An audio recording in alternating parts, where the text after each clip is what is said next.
برکت بخشے، اور خداوند کا فضل آپ سب کو ہمیشہ اسی طرح سے گھیرے رہے۔ آئیے ہم خداوند سے آج کے لیے کلام کو مانگتے ہیں، اور خداوند سے کہتے ہیں کہ خداوند تو ہم سے کلام کر، تو آج میری ضرورت کے مطابق تو مجھ سے کلام کر، کیونکہ کلام کے چشمے خداوند تیری طرف سے پھوٹتے ہیں، خداوند حکمت کے چشمے خداوند تیری طرف سے پھوٹتے ہیں۔ تو ہی ہمیں سیراب کرتا ہے، تو ہی ہمیں حکمت دیتا ہے، تو ہی ہمیں خداوند سکھاتا ہے، تو ہی ہماری رہنمائی کرتا ہے۔ اگر تو نہ دے تو خداوند کوئی انسان خود سے کچھ نہیں بول سکتا۔ خداوند رشکو کے خداوند، اور ہم تیری شکر گزاری کرتے ہیں اس خوبصورت کلام کے لیے جو ہمارے ہاتھوں میں ہے، ان خوبصورت باتوں کے لیے، حکمت کی باتوں کے لیے جو ہمارے ہاتھ میں ہے خداوند، کہ تو ہمیں سمجھ دیتا ہے، تو ہمیں عقل دیتا ہے، ہمیں خداوند تو ہماری رہنمائی کرتا ہے۔ ہم تیری شکر گزاری کرتے ہیں آج اپنے لوگوں کے لیے، ہم سب کے لیے خداوند تو اپنے کلام کو نازل کر، اور ہم سب کو فضل بخش کہ ہم اس کلام کے وسیلہ سے برکت پائیں، اور بہت سی زندگیاں اس کلام کے وسیلہ سے سراب ہوں، ہمارے خدا یسوع مسیح کے نام میں، آمین۔ آج ہم پڑھیں گے ایوب کی کتاب میں سے، ہم پڑھیں گے ایوب کی کتاب، اس کے 28 باب ہم پڑھیں گے، جاب 28 چیپٹر، اور اس کی 7 to 8 ورس ہم پڑھیں گے۔ اس میں یوں لکھا ہے، اس راہ کو کوئی شکاری پرندہ نہیں جانتا، نہ باز کی آنکھ نے اسے دیکھا ہے، نہ متکبر جانور اس پر چلے ہیں، نہ خونخوار ببر ادھر سے گزرا ہے۔ خدا کے کلام کا پڑھا اور سنا جانا ہم سب کے لیے باعث سے برکت ہو، آمین۔ یہاں پر ہم یہ دیکھتے ہیں کہ اور ایوب کی زندگی کے بارے میں ہم سب جانتے ہیں کہ وہ خدا کے حضوری میں، خدا کی نظر میں کتنا راست باز شخص ہے،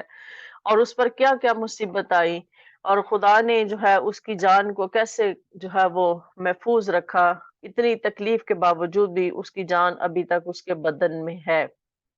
اور ابھی بھی وہ باتیں کرتا ہے، ابھی بھی وہ بولتا ہے۔ ہم یہ دیکھتے ہیں کہ کبھی کبھی وہ شکوہ کرنا شروع کر دیتا ہے، کبھی کچھ کہتا ہے، کبھی کچھ کہتا ہے، لیکن کبھی وہ خدا کی حمد و ستائش تعریف بھی کرتا ہے، یعنی کہ وہ مختلف طرح سے وہ بات کرتا ہے، اور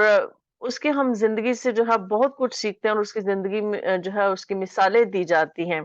تو اگر ہم اس کے 27 باب میں شروع کریں تو اس میں وہ یہ لکھا ہے کہ وہ کہتا ہے، اور ایوب نے پھر اپنی مثل شروع کی اور کہنے لگا، زندہ خدا کی قسم جس نے میرا حق چھین لیا، اور قادر مطلق کی سوگند جس نے میری جان کو دکھ دیا ہے، کیونکہ میری جان مجھ میں اب تک سالم ہے، اور خدا کا دم میرے نتنوں میں ہے۔ بے شک وہ اپنے اس دکھ سے جو اس پر آیا ہے اس کی وجہ سے وہ خدا سے گلہ بھی کرتا ہے، شکوہ بھی کرتا ہے، لیکن پھر بھی وہ یہ بات کرتا ہے کہ ابھی تک میری جان مجھ میں زندہ ہے، میں ابھی تک زندہ ہوں، اس کی زندگی جو ہے اس نے ابھی تک مجھ سے لی نہیں ہے، اس کا دم ابھی تک میرے نتنوں میں ہے۔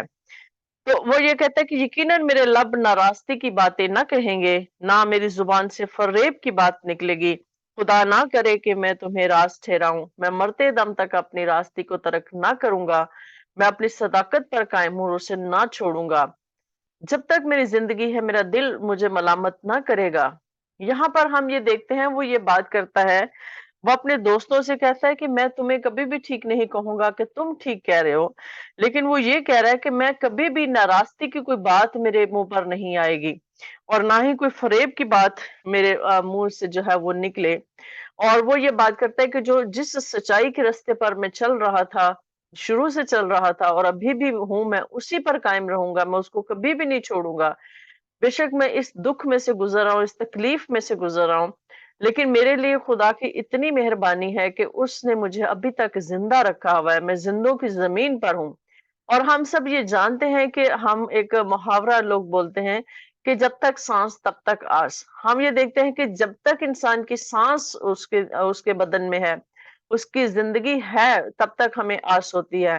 ہمیں آگے بڑھنے کی بھی آس ہوتی ہے، ہمیں ٹھیک ہونے کی بھی آس ہوتی ہے، ہمیں شفا ملنے کی بھی آس ہوتی ہے، لیکن جب زندگی ختم ہو جاتی ہے تو سب کچھ ختم ہو جاتا ہے۔ اس لیے کہتے ہیں کہ زندگی خدا کا خوبصورت ترین جو ہے تحفہ ہے، ہمیں اس کی قدر کرنی چاہیے، کیونکہ اگر زندگی نہیں ہے تو کچھ بھی نہیں ہے۔ تو پھر آگے وہ کہتا ہے کہ جب تک میری زندگی ہے میرا دل مجھے ملامت نہ کرے گا، میرا دشمن شریروں کی مانند ہو، اور میرے خلاف اٹھنے والے ناراستوں کی مانند۔ آگے یہاں پہ ہم پورا چیپٹر وہ یہ بات کرتا ہے کہ جو لوگ جو میرے دشمن ہیں وہ شریر ہیں، اور وہ جو میرے خلاف اٹھتے ہیں وہ ناراض ہیں، کیونکہ جو دشمن جو غلط جو ایک راست باز شخص کے خلاف جو اٹھتا ہے،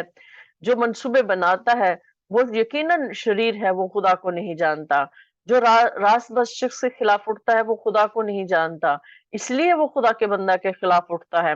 اس لیے کہ یہاں پہ آگے ہم پورا اگر یہ چیپٹر پڑھے تو اس میں کہتا ہے کہ بے شک وہ دولت حاصل کر لیں، بے شک وہ سب کچھ حاصل کر لیں، لیکن وہ پھر بھی ختم ہو جائیں گے۔ لیکن خدا کا جو بندہ ہے وہ ہمیشہ جو ہے وہ قائم و دائم رہے گا۔ اب ہم اس میں 28 باب میں ہم یہ دیکھتے ہیں کہ 28 باب میں جو ہے یہاں پر وہ یہ بات کرتا ہے کہ اس راہ کو کوئی شکاری پرندہ نہیں جانتا۔ کس راہ کو؟ یہ پورا اگر ہم چیپٹر پڑھیں 28 باب ہم پورا اگر پڑھیں تو اس میں وہ یہ بات کر رہا ہے، جیسے میں نے پیچھے بتایا کہ وہ راست باز شخص کی بات کر رہا ہے کہ جو راست باز شخص ہے وہ جو ہے وہ کیسا شخص ہوتا ہے۔ ایک شریر شخص میں ایک جو اس کا جو دشمن جو شریر ہے، جو بدکار ہے، جو خدا کو ماننے والے نہیں ہیں، اور ان میں اور ایک راست باز شخص میں وہ مقابلہ کرتا ہے کہ جو راست باز شخص ہے وہ کتنا اس میں کتنا فرق ہے۔ پہلا تو ہم سب یہ جانتے ہیں کہ خداوند کی کلام میں لکھا ہے کہ صادق 100 بار بھی گرے تو وہ اٹھ کھڑا ہوگا، لیکن اگر شریر ایک بار ہی گرا تو وہ کبھی بھی اٹھنے کا نہیں ہے۔ یہاں اس کے بعد اس میں یہ لکھا ہے کہ پھر مطلب انسان جو ہے وہ جو خدا کا راست باز شخص ہے، خدا اس کو حکمت دیتا ہے۔ وہ حکمت جو خدا کی طرف سے اس کو ملتی ہے، اس سے اس کو کیا کیا فائدے ملتے ہیں۔ اب یہاں پر وہ یہ بات کرتا ہے کہ اس راہ کو کوئی شکاری پرندہ نہیں جانتا۔ کس راہ کو شکاری پرندہ نہیں جانتا؟ اس راہ کو کوئی شکاری پرندہ نہیں جانتا جس راہ پر خدا کا بندہ خدا کی حکمت کے ساتھ چل رہا ہے، یا جو راستہ خدا اس کو دکھا رہا ہے، جو خدا کی حکمت سے جو راستہ وہ دیکھ رہا ہے، اس کو کوئی شکاری پرندہ، مطلب ہم سب یہ جانتے ہیں کہ باز اور چیل یہ جو شکاری پرندے ہیں، چیل ہے جیسے اگر ہم دیکھ لیں، ولچر ہے اور باز ہے، ایگل ہے، یہ سارے جتنے بھی پرندے ہیں ان کی نظر بہت تیز ہوتی ہے، اور ہم سب جانتے ہیں کہ اتنی وہ اونچائی سے بھی یہ اپنے شکار کو دیکھ لیتے ہیں، اور پانی کے اندر سے بھی جو ہے آتے ہیں اور مچھلی کو پکڑ کے لے جاتے ہیں۔ یعنی ان کی اتنی آئی سائٹ جو ہے وہ تیز ہوتی ہے، لیکن یہاں پہ کہتا ہے وہ بے شک ان کی نظر اتنی تیز ہے، وہ اپنے شکار کو ڈھونڈ لیتے ہیں، اتنی دور سے بھی وہ دیکھ لیتے ہیں، اس پہ جھپٹ پڑتے ہیں۔ لیکن جو خدا کے لوگ ہیں، جو خدا کے راست باز بندے ہیں، وہ جو تیز آنکھوں والے شکاری پرندے ہیں، یعنی وہ یہاں پر جو ہے وہ بے دین شخص کو شکاری پرندوں سے بھی تشبیہ دے رہا ہے۔ اور اگر ہم یہ دیکھتے ہیں کہ جو بے دین اور شریر لوگ ہیں وہ کون ہیں؟ وہ ابلیس کے ہیں۔ ہم اس کو دوسرے لفظوں میں ہم کہہ سکتے ہیں کہ وہ ابلیس ہے یا شیطان ہے۔ یہاں پہ اس کے کہنے کا مطلب یہ ہے کہ ابلیس اس تک کبھی بھی نہیں پہنچ سکتا، چاہے وہ کتنا ہی تیز مکار اور چلاک کیوں نہ ہو۔ وہ ایک راست باز شخص کی جو خدا نے اس کے اندر جو کچھ بھی رکھا ہے وہ اس کو پکڑ نہیں سکتا، وہ اس کو چھین نہیں سکتا۔ اور اس میں آگے لکھا ہے کہ نہ متکبر جانور اس پر چلے۔ متکبر مطلب ہے کہ غرور کرنے والے۔ متکبر ہم سب جانتے ہیں کہ جنگل میں ایسے ایسے بھی جانور ہیں جو طاقت سے بھرے ہوئے ہیں، جیسے شیر ہے، چیتا ہے،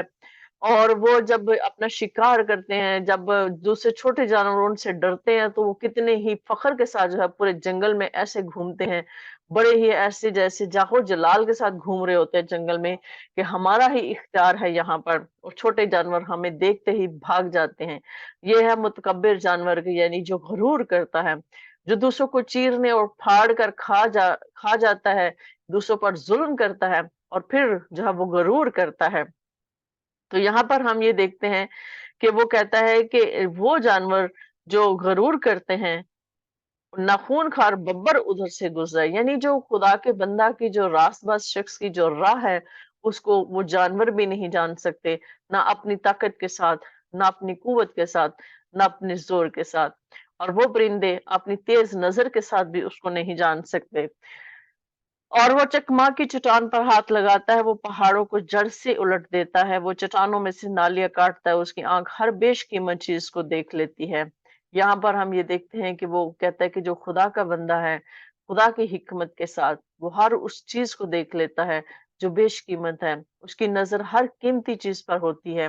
وہ خدا، ہم سب یہ جانتے ہیں کہ سونا چاندی پیسہ روپیہ یہ انسانوں کا نہیں ہے، یہ خدا کا ہے، خدا اس کا مالک ہے۔